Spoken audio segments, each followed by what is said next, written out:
Hi all, I'm Richard Sefton, and alongside my State of Mind podcast, I've decided to do a couple of videos and audios to explain different things that can affect or play with our mental health. You can find these on my YouTube channel, just search for State of Mind with Richard Sefton. Like and please subscribe, then share with your friends, it could really help someone. I've always found things difficult from an academic point of view, and so I thought these bite-sized nuggets from my point of view may come in handy if you find yourself struggling or you know someone that's struggling. This episode is called Putting the Men into Mental Health. Ever since I started my training, I was always told that it's just an unwritten rule that men will not engage with counselling or therapy. They won't look at their mental health, and more importantly, they won't talk about it. Of course, this is an exaggeration, but there is a massive difference in engagement, which is sad because there's also a massive difference in suicide rates between the sexes. Over 3/4 of all suicides are by men, and 12.5% of all males in the UK are suffering from one of the common mental health disorders. And yet only 36% of referrals to mental health services are from males. And believe me, they don't all show up. That means twice as many women are being referred and also from experience showing up to counselling. Another little fact that I found out, 87% of rough sleepers are males. 50% of all rough sleepers admit to having mental health needs. So men, start talking, please. A few reasons thought to influence these statistics could be, and more probably are, how often did your dad say things to you like, just dust yourself down and get on with it, or boys don't cry, or the worst one, man up. Pre-sat-nav, how difficult was it to get your fella to pull over and ask for directions? Or, if you are a man, how long did you have to be lost before you asked for directions? And this is actually quite a good analogy. The sooner that you ask for help, the less lost you're going to find yourself. And hopefully, the sooner you're going to find yourself on the correct road again. The main problem being that before you ask for directions, you have to first realise that you're lost. Try listening to your mind, trusting your instinct, and also, if you are feeling bad, don't be saying things like, it's no big deal, I'm fine. If you think that you need help, go and get help. I actually see it as a great strength to admit that you could maybe do with a little bit of help. Maybe it's the wording that's the problem, and maybe more men would engage if we replaced phrases like getting a little help with phrases like taking back control, because both of these can be true and both can mean the same thing, but one of these plays into the masculine action man generalization. Maybe this could be seen as colluding with their masculinity, but if it attracts more men into therapy, does it really matter? It can only be a good thing, surely. All of the men in my family I would describe as men's men and of having to act like men, if you get what I mean. The furthest thing that they would ever do is to access therapy, and yet over the last year, 2 of them, including the most against counselling and mental health care, have been to see therapists. Both of them have told me the benefits of it and how it has massively helped them. It's almost as if I haven't been doing my job for over 4 years and that I had no idea. So if you're a man and you're watching this because you think that watching YouTube videos might be a good way to avoid therapy, let me tell you what you can expect from going to see a counsellor.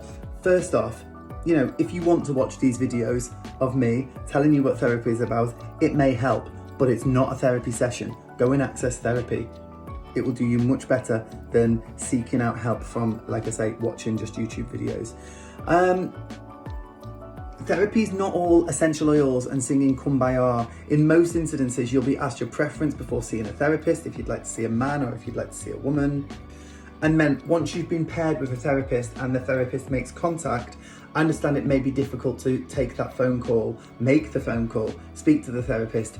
I normally leave a message to say that texting's fine when sorting out a date and time for therapy to begin, as I know that some people find that less daunting, and I think you'll find that most therapists are open to this sort of communication to start with. Once inside the therapeutic space, whether that's on your computer screen through Zoom, down the telephone, or actually in the room with the therapist, you will go through either a written or verbal contract. Don't be put off with this, it's not as formal as you may think and as it may sound. Mainly just outlines the confidentiality of the space that you're in, but also touches on basic rules to stick by. For example, where possible, if you can't make a session, please don't leave it until the last minute to let us know. If you're worried about what the therapist might make you say, please don't be. It's up to you what you say and how open you want to be. Trust is obviously important, and you need to be able to trust the person in front of you before going to certain places. I get that. We get that. If you don't get along with your therapist, if you feel that you need a different therapist, if you're just not gelling, because sometimes that happens with people, and we are people, Change therapist. No therapist worth their salt is going to be upset or annoyed that you've changed therapist. Maybe you're worried that you won't have anything to say. If you really like to, then make a list of things that you'd like to talk about. It can be so easy to dry up in new situations with new people. Basically, whatever helps you get into the therapeutic space, within reason, isn't going to be stopped by the counsellor. Ask. Just ask. Before the session, if there's anything you're unsure of, ask. Don't be scared of the therapist. Like I say, we're just people. And also, many of us attend therapy too. Sadly, men often don't want to talk about their feelings or show them and would rather focus on surface things like football and being the alpha male. And yes, I know I'm being terribly stereotypical there. The messages come from everywhere, sadly though, TV, film, magazines, yet thankfully there is a lot more talk in all mediums now about mental health. My reason for starting the podcast and then, doing these bite-sized chunks was originally to end the stigma, to help end the stigma around mental health. Thankfully, now, loads of people are doing that now, loads of outlets, loads of mediums. We all want to end the stigma around mental health. And for me, men need to get into therapy more. Don't be afraid to cry. If that's what you need to do, don't be afraid of crying. Don't be afraid of people seeing you crying. A lot of men come to me with anger management issues, and most of the time they don't have anger management issues as such. Yes, they're presenting with anger, but it's because when you feel you need to shut down all other emotions, then surely that's all that you're left with, this macho emotion of anger. Don't let this be the case just for the sake of an image.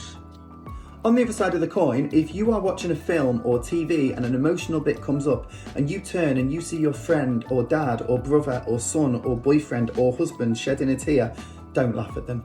Please don't laugh at them. You've got no idea what it's stirring up for them inside. It may remind them of something happening to them in their life at present or something that has happened, maybe someone that they've lost. It could be many things, or it could just be that they're involved and enveloped by the art in front of them doing what it was created to do. Please don't laugh at them.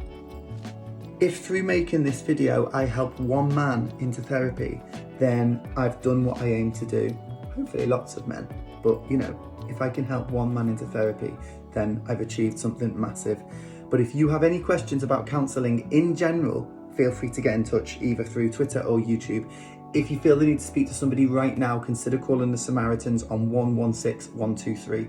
They are literally there waiting to take your call, so there's no shame. There should be no shame attached at all. If you'd like those details to reach out to me, you can get me on Twitter at RichardSefton3. Give me a follow and come say hello.